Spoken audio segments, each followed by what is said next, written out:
India, or the religion having second highest influence, okay, on tribal India, okay, after Hinduism. So why Hinduism is most influential among the tribals? Because that is the major religion of India, okay. And why Christianity? That's the major religion of the world, okay, the most popular religion of the world. As a worldwide trend of Christianization, okay, so the tribals also got converted into Christianity. And is it your observation that among Hindus, whoever converted to the other religions, they are usually among the lower social strata, SCSTs? Okay, so among tribals, there is more influence of Christianity. That is one point. Okay, and one more reason is those who got attracted to, those who have taken up Christianity for two reasons. One is attraction towards the Christianity being the most popular religion of the world, being the religion of the rulers. They ruled the country at one point of time. Okay, so that is the reason. Another reason is repulsion from Hinduism. Another reason is repulsion from Hinduism. So what they did not like in Hinduism? Why not Hinduism? Like more than 90% of the Indian tribes are Hindus. Okay, okay, but why not 100%? Why some of them got attracted to Christianity? What they did not like in Hinduism? Yes. First one, discrimination. Okay, treating them as lower people, okay, or untouchables, okay, caste system. Second thing is, some of the Hindu money lenders, and they coincidentally happen to be Hindus, okay. So it's not their money lenders, because you may get one doubt why the money lenders must be Hindus, why they cannot be Christians, nothing like that. They coincidentally happen to be Hindus, probably because majority of the population are also Hindus. So some of the money lenders who happen to be Hindus, okay, have lended them money, okay, and then because of that they became indebted, and because of that they became the bonded laborers. Understood? So they suffered more due to the money lenders. Okay, so this hatred towards money lenders became a hatred towards Hindus, towards Hinduism. That is also one reason. So these are the two reasons, okay, why they dislike Hinduism. Is it clear? Yes, clear for all of you? Okay, once they don't like Hinduism, the next most popular alternative is Christianity. So Christianity is the second highest, most influential religion among the tribals. So after Hinduism, it is the best example for acculturation, isn't it? Say for example, if the tribals get Christianized, can we call it as acculturation? Do you remember acculturation? We studied in Unit 2. What was the example for acculturation? We have not enculturation. Enculturation means if I teach my culture to my next generation, that is enculturation. Acculturation is westernization. Others, do you remember? Acculturation, best example is westernization. Can you give me one more example for acculturation? No, there is no relation between the two. They both are in fact opposite. Because if you are encultured, you will wear a dhoti. If you are accultured, you will wear a jeans. So they both are opposite. Okay? One more. Another concept. Not universalization, but like that only another concept. No. Chinese food is a transculturation example. No. Clothing comes under westernization. One more such conceptization comes in that. Sanskritization. Sanskritization is a process of acculturation. What is acculturation? When two groups, when two communities come in contact with each other, okay, the less developed community will imitate the more developed community. The inferior community imitates the higher community. Isn't it? There is nothing but acculturation. I hope you could recollect that. So westernization, Sanskritization are the two examples of acculturation. Westernization, Sanskritization are the two examples of acculturation. Right? Okay. Then, so if they both have the examples of acculturation, now tell me which among those two was used in the Hinduization? Means if the tribals gets converted into Hindus, which among these two can be related to that? Sanskritization. Do you remember the Sanskritization, most popular Sanskritization among tribals is Kshatriyization? We have seen that yesterday. Okay. And second thing is when they get Christianized, which word we can use? When they get Christianized, which word we can use? Westernization. So Christianization is, it means conversions into Christianity. Can we use the word acculturation for it? If not Westernization, can we at least use the word acculturation? Okay, then. Kasis of Meghalaya are distributed into Christian Kasis and non-Christian Kasis. Okay, this is another example of the point that I said. Some of them may get converted into one religion and others into the other religion. So same way, Kasis of Meghalaya are distributed into two groups: Christian Kasis, non-Christian Kasi tribe. While Hinduization is a slow and gradual process, Christianization is a radical process by the establishment of missionaries, churches in the tribal areas. Okay, it started as a revolt against the landlords. Do you remember I said this point? Okay, already we have seen this point. Landlords, okay, have given loans to the tribals, so they have taken the debts. They got indebted. They could not clear the debts. They did not understand the interest and all those things. So they got permanently indebted. They became bonded laborers. So they hated these landlords. Okay, that took the form of hatred towards Hinduism. So it started as a revolt against their landlords and money lenders who mostly happened to be Hindus. Example, Coal Rebellion and the spread of Christianity in and around Chota Nagpur is an example. Okay, so I'll tell you, like a Coal Rebellion around Chota Nagpur is rebellion against money lenders. Okay, landlords and money lenders. They happened to be Hindus. Okay, so in that place there is more conversion into Christianity. Clear? What is the reason for more conversions into Christianity in Chota Nagpur area? Landlords. Okay, Christianity encouraged personal and private property. Then it came as a consequence of westernization. Christianity came as a consequence of westernization. In Mizoram during the first quarter of 20th century, okay, the Mizo tribes got Christianized.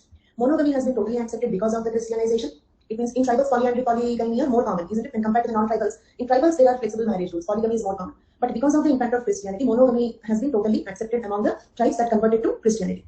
Mizo tribes. In Mizo tribes, there is a practice similar to Sati Sargama. What is Sati Sargama? That is like if a man dies, his wife also will be burnt along with him, right? So that is Sati Sargama. There was a similar practice among Mizo tribe. In Mizo tribe, what they do is, if the mother died during the time of the childbirth, the born baby also buried along with the mother. Understood? So that was an evil practice they had in the Mizo tribe. Okay, so they were mostly doing it because if the mother dies, who will take care of the baby? If the mother dies, who will take care of the baby? So they used to bury the babies like that. Okay. And these Christian missionaries, what they have done is they have done two things. One is they established Christian missionary hospitals. So the death of the mothers during the childbirth decreased. Step one. Then they established missionary homes for such orphan babies. So there is no problem of who will take care. So that evil practice gradually disappeared because of the Britishers. Is it clear? So they got attracted because maybe they are doing it, but they are guilty of it. It's not a pleasant act. They're doing it, okay, because they have been doing it, and they were doing it because they didn't know what they have to do with the babies, okay. So because of these two acts by the Britishers, the evil practice gradually disappeared. This influenced them to get converted into Christianity. So this is one specific example you can quote, right?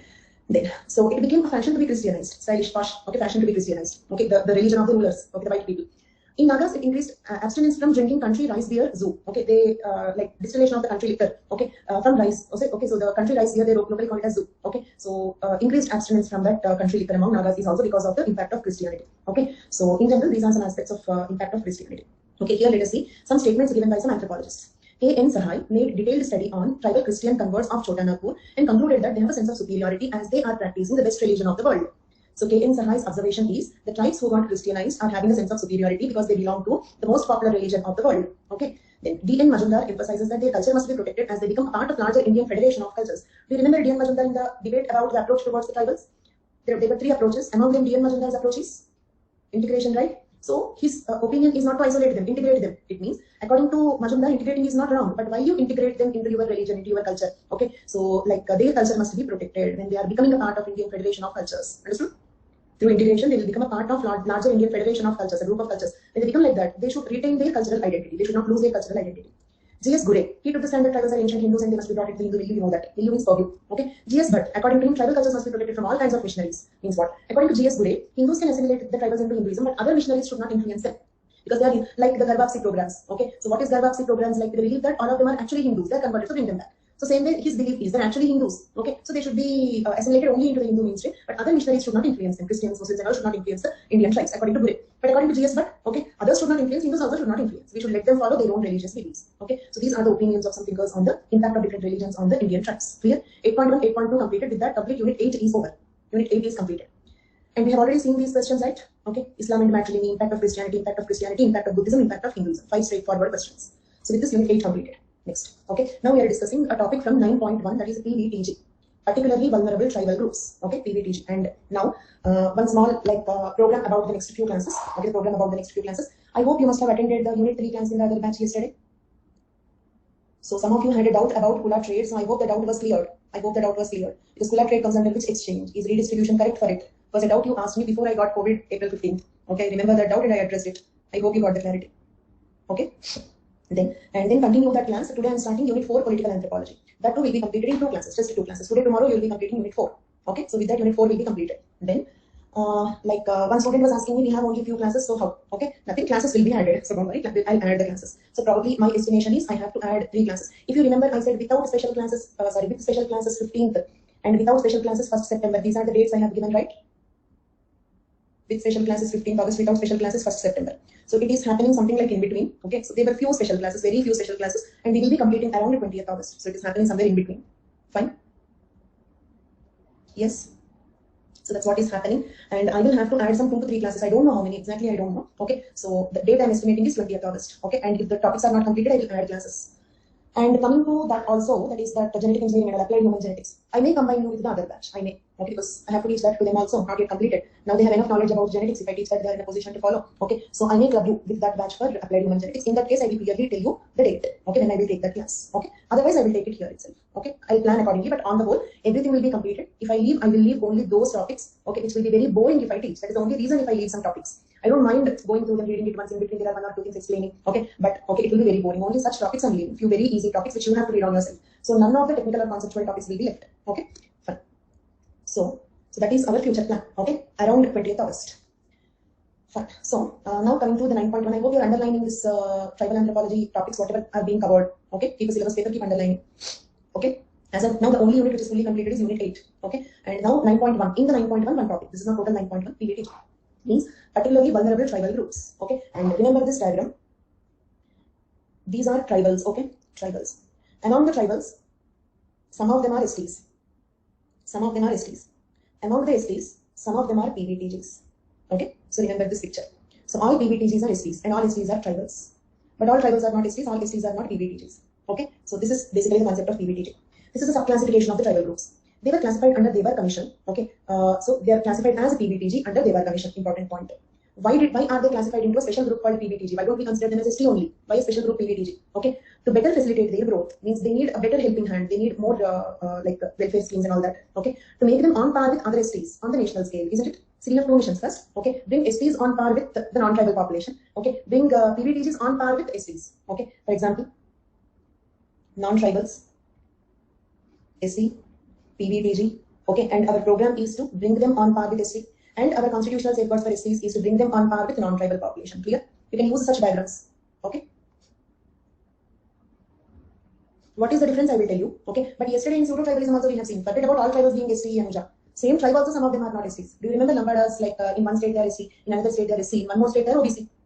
Okay. So forget about whether all tribes are STs or not. Okay. Same tribe also, no need that the total tribe is ST. So in the ST definition, the sentences used are, okay, a tribe or a tribal community, or a group of, or a part of, or a group within the tribe or a tribal community means what? Only a part of a tribe can be declared as ST, or only one group within a tribal community can be declared as ST. So all tribals are not STs. Okay, what is the difference? Means STs are much more underdeveloped. Okay, they are less developed, more primitive, less developed, more primitive. Clear? When compared to the other tribes who are not STs. Right? There. So they are classified as a PBTG under Devar Commission. Why? Okay, to bring them on par with other STs on the national scale and help them include in the mainstream development by using their indigenous knowledge. What means what integration? Is this sentence on par with integration concept? Yes. Integrate them into the mainstream, include them into the mainstream while maintaining their indigenous knowledge, while respecting their indigenous knowledge. Okay. Then what are the criteria? Tribals who are not STs have been integrated into Hindus. No need. Then what about Christian conversions, Buddhist conversions? So all the tribals who are not STs are not STs. Agreed? Anil and others?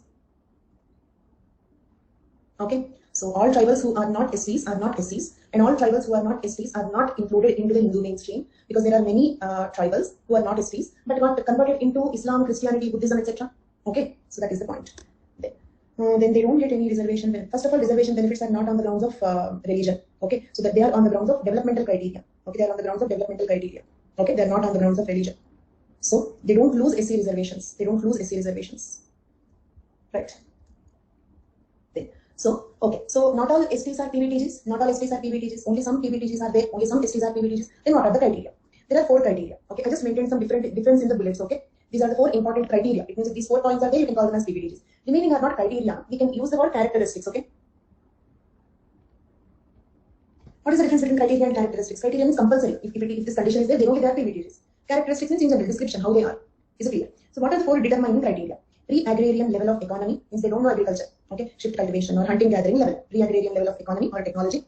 Stagnant or declining population. Population is not growing. The numbers are either static or even decreasing also. Okay, like do you remember yesterday we spoke about St. Mary's population decreasing? So such tribes. Third one, extremely low literacy, either 0 or extremely low literacy. And subsistence level economy. Yesterday itself we have seen in economic anthropology. Subsistence level economy means what? Production for use, production optimizers, not production maximizers. They don't know the concept of surplus. Okay, so these are the 4 criteria to decide that they are PBTG. Clear for all of you? The 4 criteria for PBTG. There. So next are just characteristics. They are not criteria. Each of this group is small in number, differentially developed with respect to one another. It means are all PBTGs similar? No. And there are total 75 PBTGs in India. Okay, that point is also there in the notes, but for your information here I am telling you. So there are 75 PBTGs. All these 75 are not similar again. So they are also differentially developed with respect to each other. Then remote habitat, they live in very isolated habitat like an island, okay, the Sentinel Island, like that. For administrative and infrastructure backup, okay, therefore they are in need of priority. Okay, when compared to the other STs, they are in need of priority in the provisions that we are providing. Their problems and needs are quite different from the other STs. So we had to categorize them into a separate group called PBTGs. PBTG clear? Okay. Then what are PBTGs? The Ministry of Tribal Affairs is implementing a scheme of development exclusively for PBTGs. Exclusively for PBTGs means what? Is this scheme applicable to all STs? Is this scheme applicable to all STs? No, only PBTGs. But the ST schemes, are they applicable to PBTGs?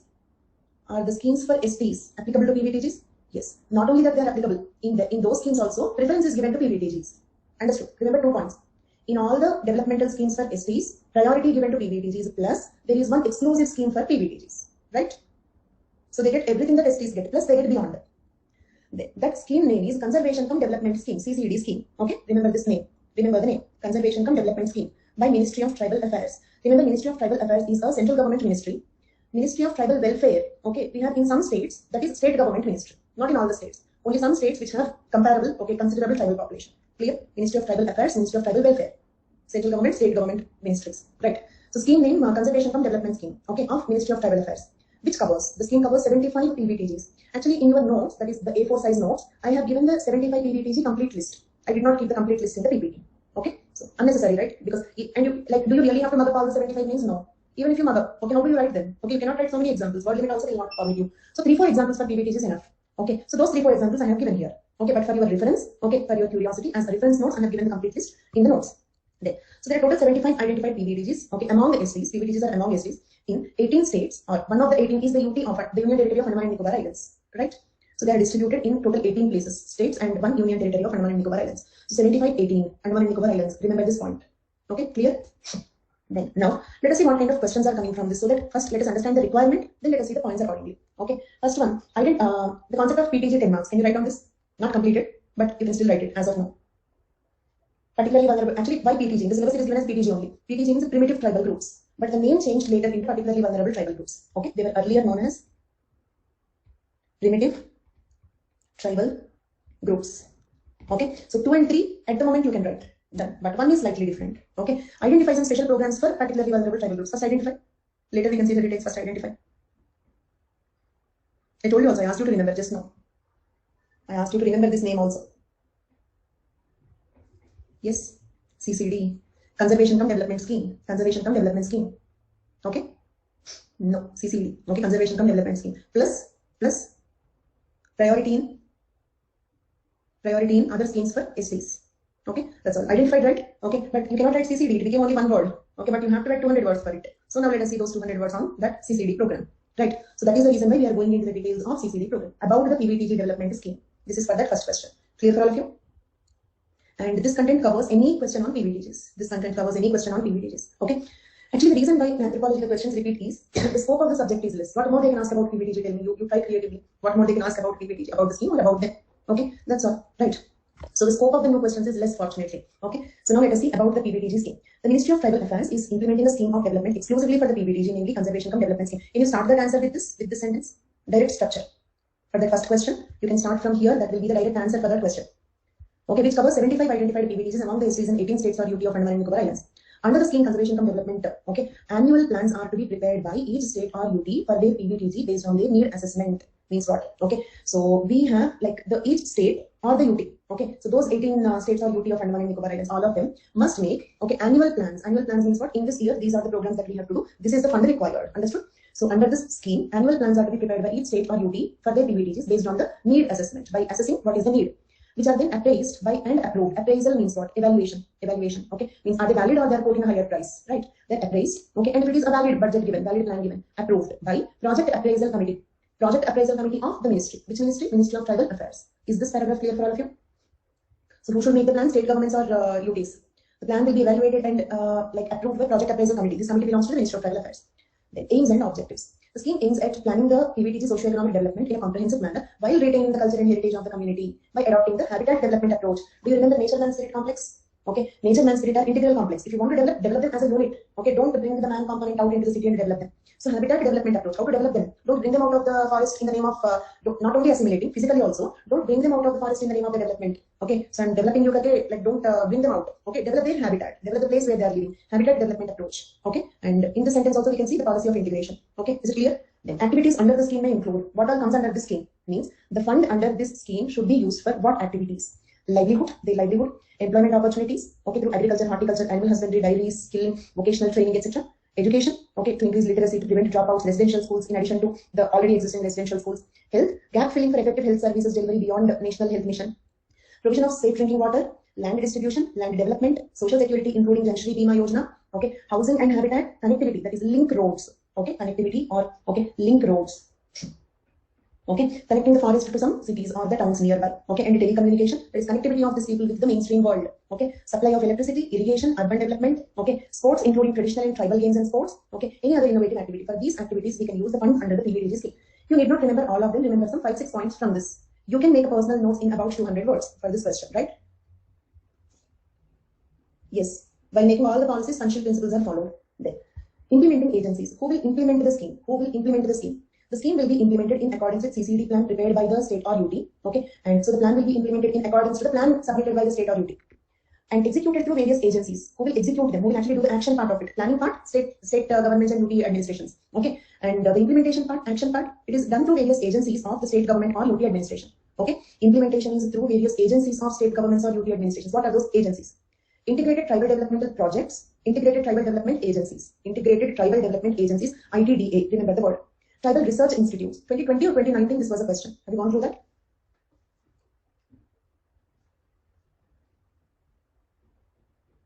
Right? So, state and UT societies and Panchayati Raj institutions, that is Gram Panchayat, okay, Gram Sabha, Panchayati Raj institutions, line departments of Government of India. What do you mean by line departments of Government of India? So the departments of Government of India at state government level, government departments at state level. Okay, so those are called as line departments. Departments of Government of India at state level are called as line departments. So these are the agencies who do the action part of it, actual implementation. Okay, the state government concerned will be responsible for proper execution, implementation, supervision, and coordination of the scheme. Okay, who will coordinate all these things? State government. Okay, then the Ministry of Tribal Affairs can draw up plans for PVTGs involving reputed national level bodies. Okay, but in drawing the plans, central government also can play a role. In drawing the plan for development, the central government also can play its role.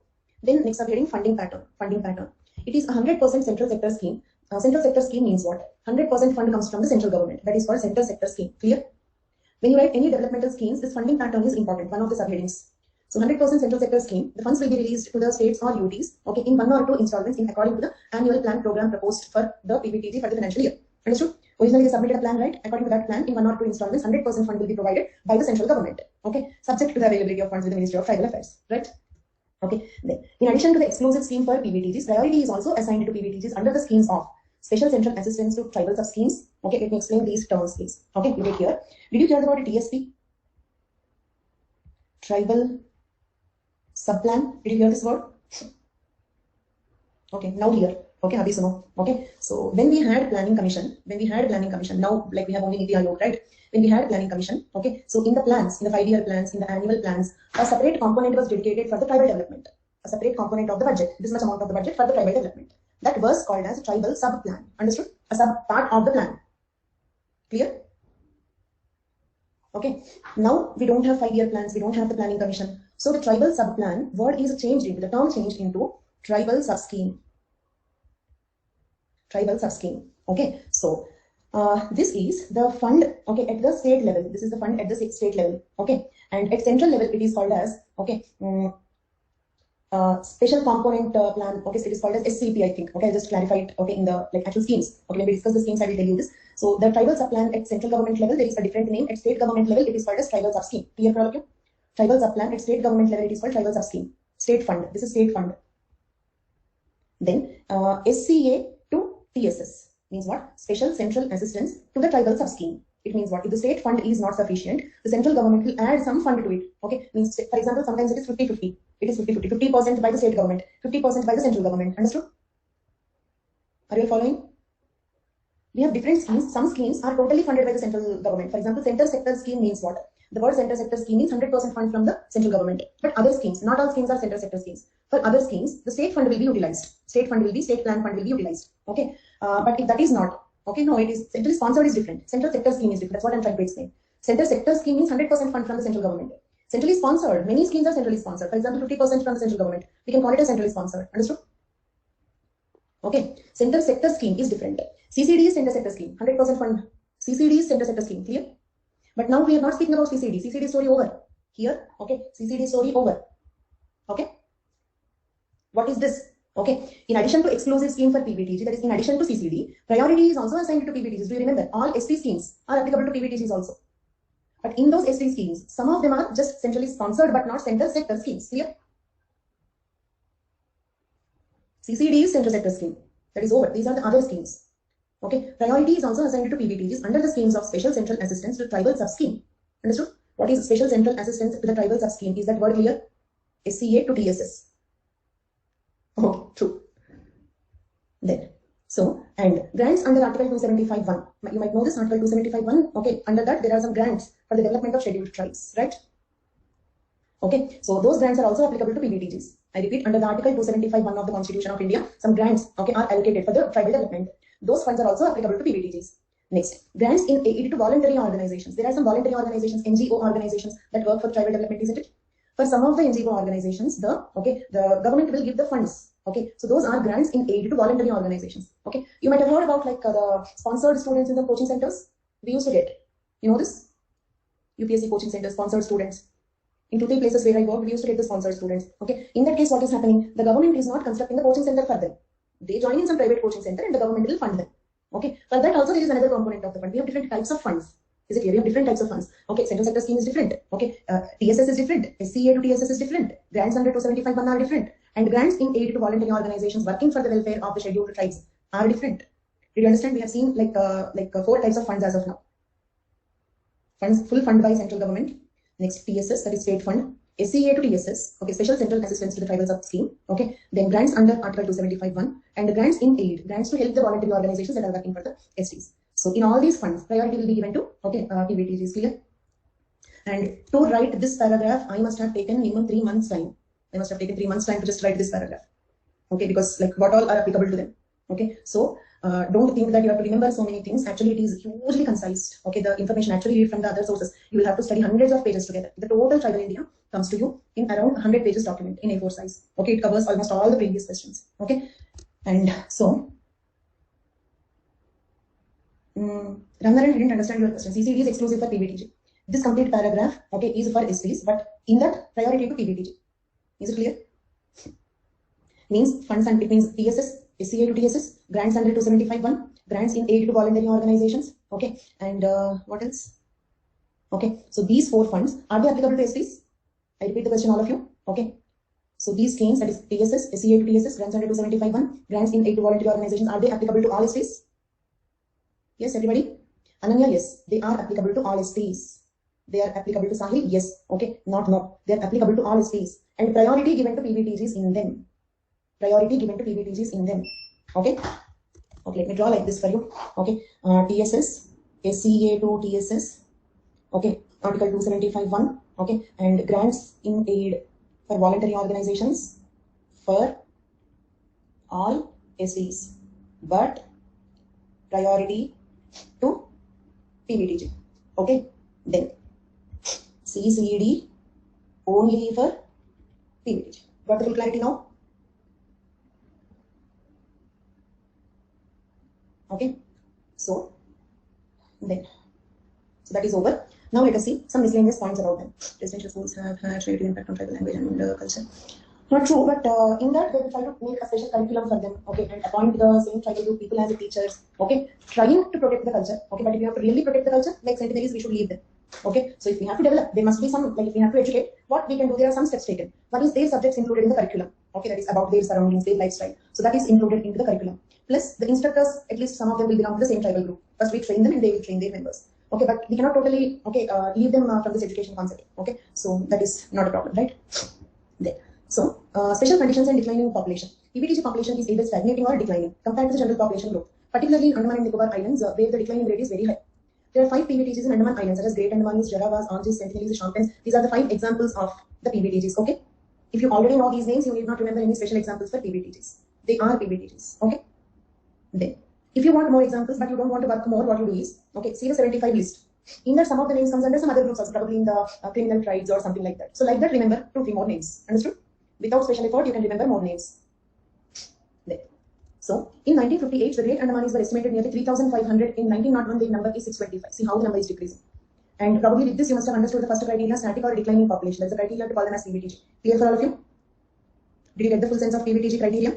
Then, according to 2001 census, Great Andamanis stood at 43, JKAS at 241, Anjis at 96, Sentinels at 39, Champens 398. Tribal population in Andaman and Nicobar Islands declined by 3.19% in the decade between 2001 to 2011. 2011 census, tribal specific numbers are not declared. So I had to use the 2001 data. But I have added one point that, okay, in the decade between 2001 to 2011, there was further 3.9% decline in the tribal population of Andaman and Nicobar Islands. Clear? Right? So that's all. With that, you'll be able to write these 3 questions, right? Next topic. In 9.2, okay, in 9.2, underline the topic from the syllabus. Okay, role of anthropology in tribal and rural development. Okay, and the question from this Okay, look at the questions. Examine the strengths and weaknesses of anthropology in the context of its role in tribal and rural development. As it is, most of the questions are copy paste from the syllabus. So do you remember in the very beginning I told you that first by heart the syllabus. Okay, 90% of the question paper you know. If you by heart the syllabus, you know 90% of the question paper, right? So do you realize it now? Don't worry about finishing. If I finish, finally I will show you the syllabus also. I don't remember the numbers because in 9.1 there are many topics. Total 9.1 is not finished. That is guaranteed. As of now, total finished is only unit 8. Okay. And finally, like I will show you maybe probably tomorrow next class or that next class, I will show you the syllabus. Okay, and I will ask you and I will underline. But you keep doing that. Okay. Okay. So don't worry. So if I'm leaving any topic, I will tell you that I'm leaving, and don't make me speak so much about leaving. Okay. So wait, I'll tell you. PDF probably on Sunday, but I'm not sure. I'm still working on the notes. I'm still adding the points. Okay. So once my work on the PDF is completed, I will add it. Okay. But you can expect on Sunday. Okay. Then examine in detail the role of anthropology in planning for tribal development, right? So these are the two questions, 2018, 2015. So the topic in 9.2, role of anthropology in tribal and rural development. Okay.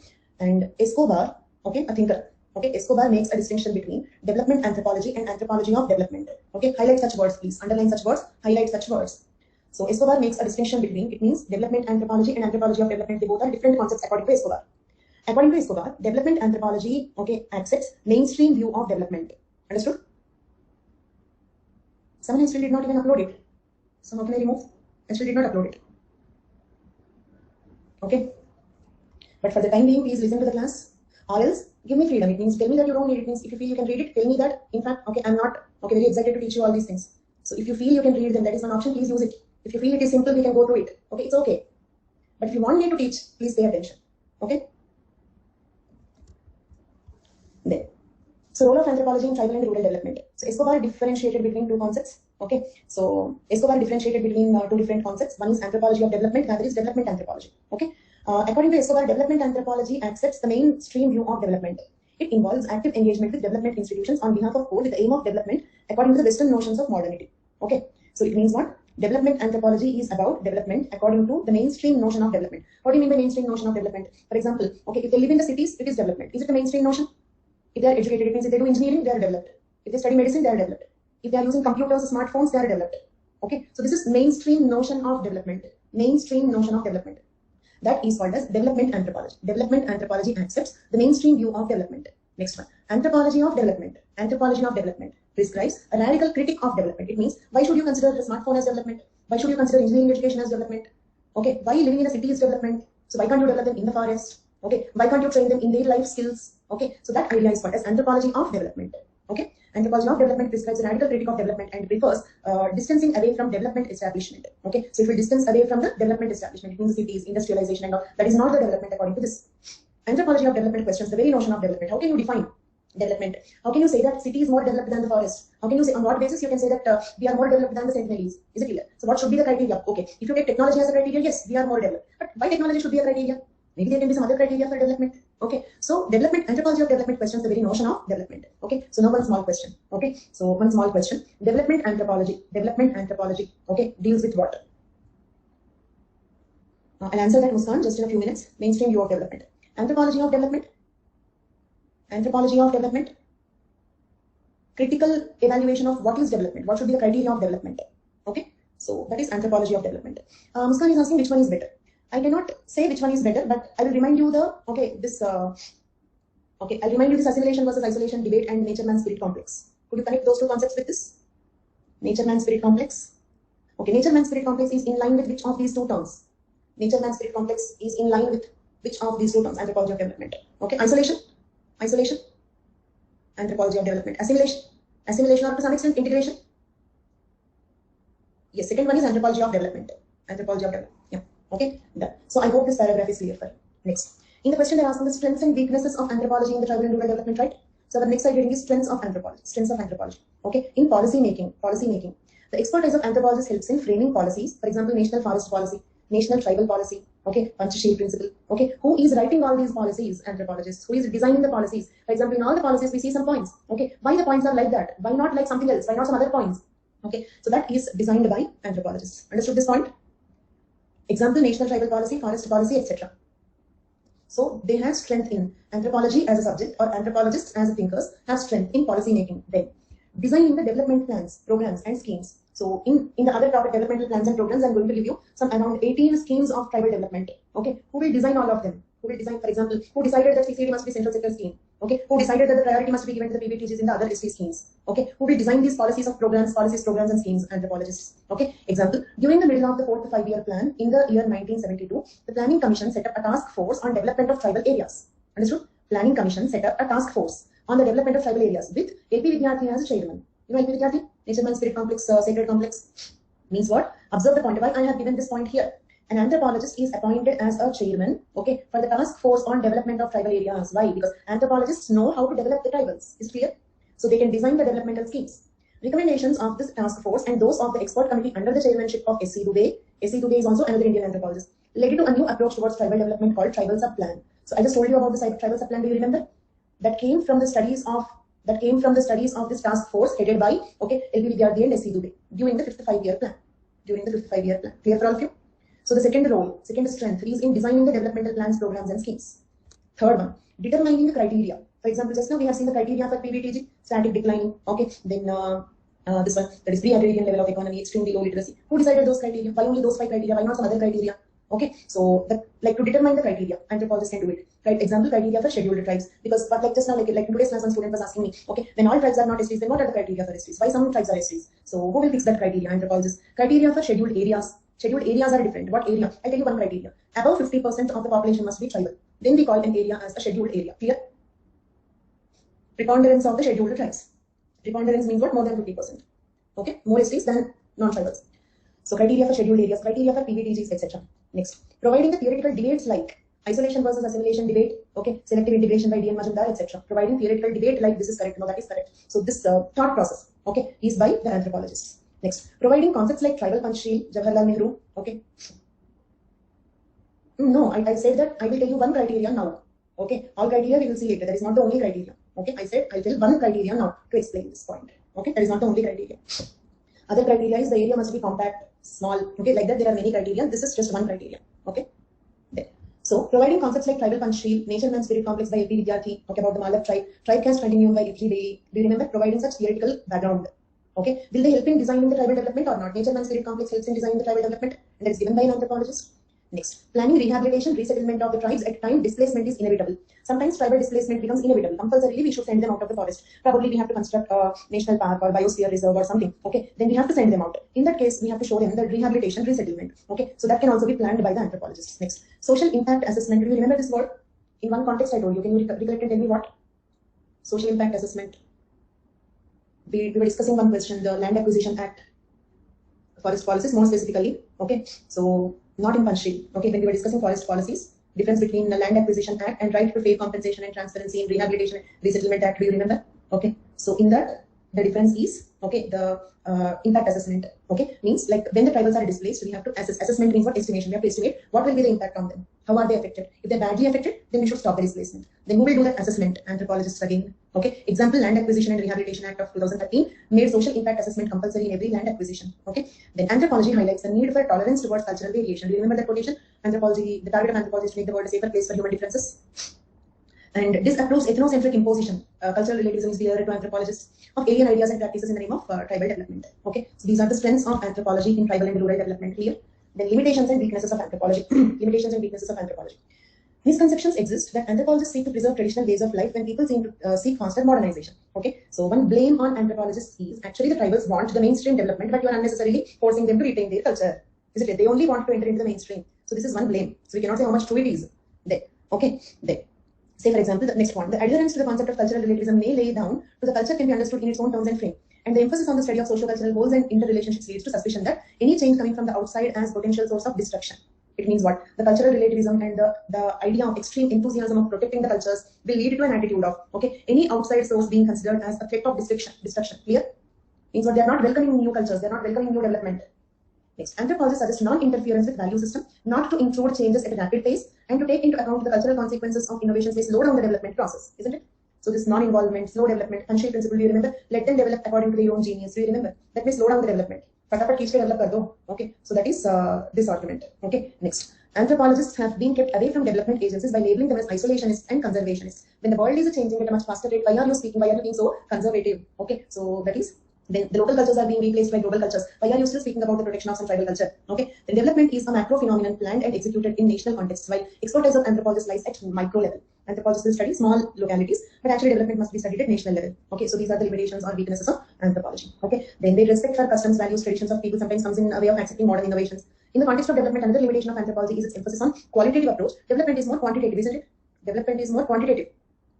We should be able to measure it. Whereas anthropologist's attitude is qualitative in nature. The approach for fieldwork involves long-term stay and participant observation is not popular with development administrators, as they want feedback and inputs at the earliest. Do you remember fieldwork tradition? 7 years I will spend, I will live with them, eat with them, enjoy with them, make some of them girlfriends, and then I will tell something about them. It's no, I want it tomorrow. Give the data. Okay, so that is okay. So can you now answer these two questions? Examine the strengths and weaknesses of anthropology in the context of its role in tribal and rural development, and examine in detail the role of anthropology in planning for tribal development. Clear for all of you? Okay. So what we completed is 9.2, role of anthropology in tribal and rural development. Okay, I hope you have underlined it in the syllabus. Next one topic from 7.2. Okay, underline this. One topic from 7.2. Okay, social change and contemporary tribal societies. Social change and contemporary tribal societies. Several factors which have, this is something like a checklist. I did not give the proper content. Okay, so this is a checklist. For example, impact of Christianity. What can I write about impact of Christianity? Here it's already completed. Okay, understood my point. So process of urbanization, industrialization, globalization, they are separate topics. So this is just like a checklist. What all you can write under this particular topic. And you will have to elaborate on these topics. You have to build your own answer. Clear for all of you? Something fell in my eye. Yes, clear for all of you? So this is not a, I did not make it in the form of a content or in the form of a model answer. I made it in the form of a checklist. Okay, so elaborate on some of these topics. Then, several factors which have brought about changes in tribal cultures are.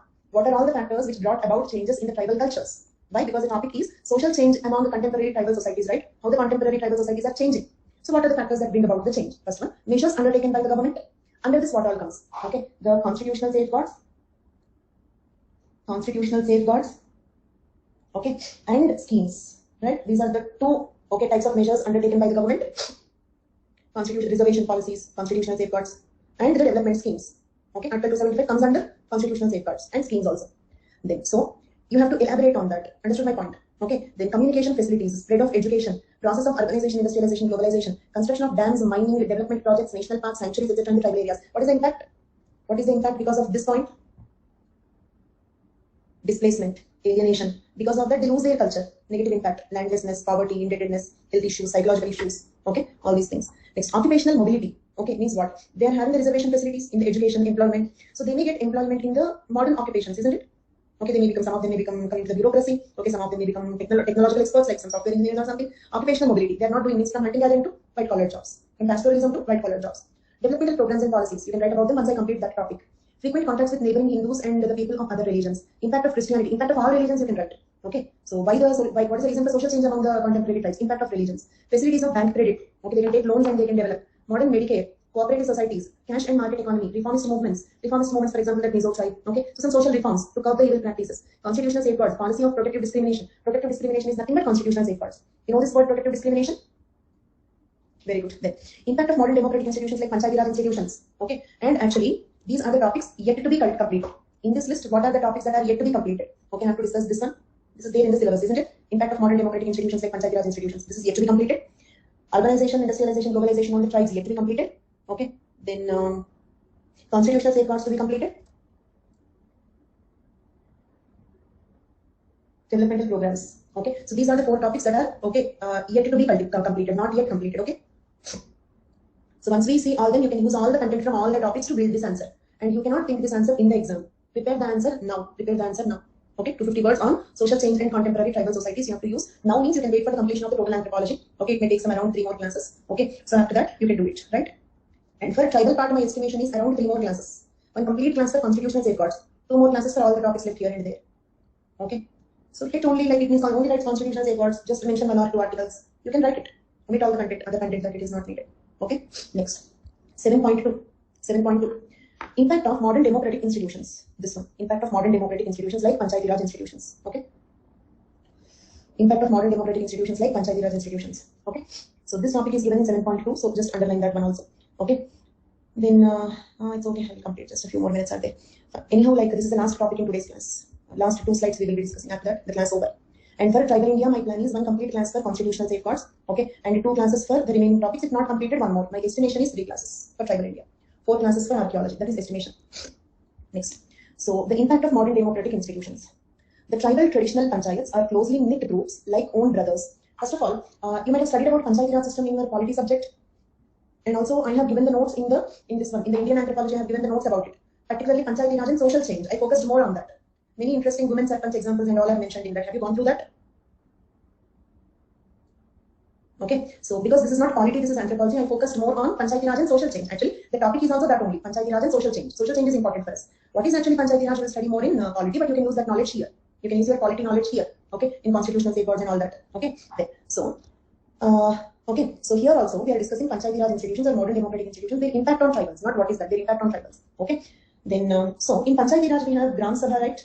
Gram Sabha, Gram Panchayat, okay. So those are the Panchayati Raj institutions, okay. This Gram Sabha, Gram Panchayat, okay, they are based on the, traditionally in the villages there will be panchayats, isn't it? Like caste panchayat, okay, or any clan, Khap panchayat, Khap panchayat is a clan panchayat that we have seen. Do you remember that? So caste panchayats or Khap panchayats, they are traditional panchayats, not under Panchayati Raj system, right? But, okay, not under the democratic system. But Panchayati Raj system is an imitation of that, okay? Village level self-governance, okay, participatory self-governance, devolution of the powers to the village level, that is the idea, right? Okay, so the model taken is the traditional councils in the villages. The model taken was the traditional councils in the villages. That is the model. Okay. In the same model, they designed the Gram Panchayat, Gram Sabha and all that. The tribal traditional panchayats. Just tell me, in this sentence, are we speaking about Gram Panchayat under Panchayati Raj? Ananya, no. That is the reason why I asked you this question. Okay. So no. Traditional panchayats refers to Khap panchayat, caste panchayat, or any clan head. Okay. In the tribal societies, we have clan head. So clan head and some more popular people in the tribe can give some decisions. Those are traditional panchayats. Okay, sarpanch in Panchayati Raj system. Okay, the tribal traditional panchayats are closely knit groups like own brothers. Because, for example, if it is a clan panchayat, all the members in the clan panchayat are considered to be brothers and sisters, isn't it? So they are closely knit groups like own brothers. The traditional councils are known with different names in different parts of tribal India. Such traditional councils are known with different names in different parts of India. Among the Gond tribe of Adilabad of Andhra Pradesh, it was known as Rai Sabha. In Gond tribe, it is called as Rai Sabha. Among tribal communities of Visakhapatnam district of Andhra Pradesh, it is known as Panchbai or Borobai. Are these the names of traditional councils or Panchayati Raj institutions? Rai Sabha, Panchbai, Borobai, traditional councils. Okay. Okay. And Bero Manosam is the name among Yerugula tribe. Yerugula called it as Bero Manosam. Nagar among Labadas. Kula Panchayat among other tribal groups. Kula Panchayat among other tribal groups. Okay. The Parha is a confederacy of anything between 5 to 25 neighboring villages, with a central organization called as Parha Panch, comprising the headman of each member village, that elects its own head or Raja, a hereditary post that is handed down to the male line. The Parha Raja's clan enjoys tremendous respect, okay, and the commands absolute obedience, right? So this is one system among the tribal communities. Clear? Is this about the traditional council or Gram Panchayat? Traditional council. And can you write, okay, all these as examples for customary law from Unit 4 Political Anthropology, paper 1? Customary law. Unit 4 Political Anthropology, paper 1. So paper 2 knowledge also you can use to write paper 1. Paper 1 knowledge in paper 2. Your GS knowledge in tribal knowledge in GS. Okay, use your holistic knowledge to write these answers. Okay, then. So Parha, what is Parha? It's a confederacy of around 5 to 25 villages. It's a group of 5 to 25 villages. And Parha Panch comprising, okay, this is a general example in many tribes. Okay, comprising the headman of each member village. Parha Panch comprises, okay, the headman of each member village. If there are 5 villages, 5 headmen will make the Parha Panch.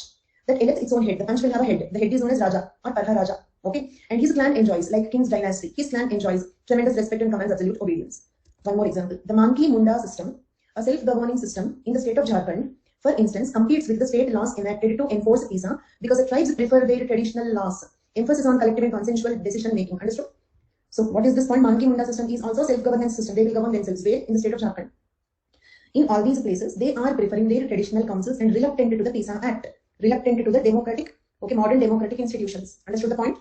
The tribals are reluctant. They don't want to participate in elections. They are reluctant to the Gram Panchayat. They are reluctant to the Panchayati Raj system. They want to retain their self-governance systems like all these things. Okay. Then, in many places, the tribals are both incapable and reluctant to participate in the modern electoral systems. In many tribal areas, the tribals are either reluctant, they don't want, or they are incapable of participating in the modern electoral system. So they don't want to participate in democratic elections. They want their own clan head. They want their own Kula Panchayats. They want their own Parha Rajas, something like that. So the tribal traditional councils or panchayats became more organized and efficient in places where they are compatible with PRIs, and other such councils suffered a decline in authority due to, okay, PRIs. Means what? In some places, the traditional councils are similar to the Panchayati Raj institutions.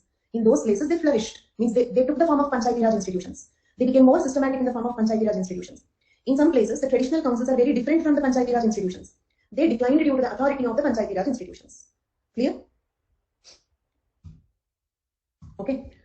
So this is the impact of modern democratic institutions on tribals. So if when you read the total anthropology notes, if you can gather some points from other areas, you can add those points. Okay. So 7.2 impact of modern democratic institutions, 7.2 social change in the contemporary tribal societies completed. Okay, but you can add more points to that. Okay. So from the topics that I taught in the other areas, in the other subheadings or in the other topics. Is it clear till now? Clear till now? Okay. And also I gave you the future plan. Okay. So excluding the human genetics, I need some around 7 classes excluding human genetics. So I may, ask you to join the second batch for human genetics. I may not yet decided. Done? Okay, so that's all for today's class. This month before your course completed. Okay, I don't extend your date. Okay, if you have to attend in the second batch also, that is before I go away from your contact. Okay. Or I may ask them to join your batch. I don't know, something I just thought like I can skip 2 additional classes with that. Next batch, right now there is another ongoing batch. So in that 30 classes completed. Next batch will be in the month of November. I'm planning so, but I don't know. Okay, if any change comes from the academic team, I may follow that. This course, Deepali, this course will be completed, this particular course, around 20th August, around 20th August.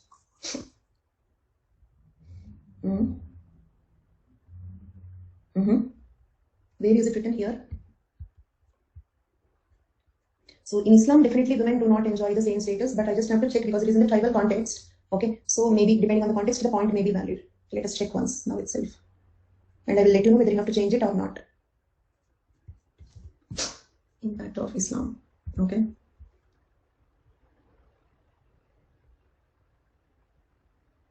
So should I proceed further? Which slide? Next slide.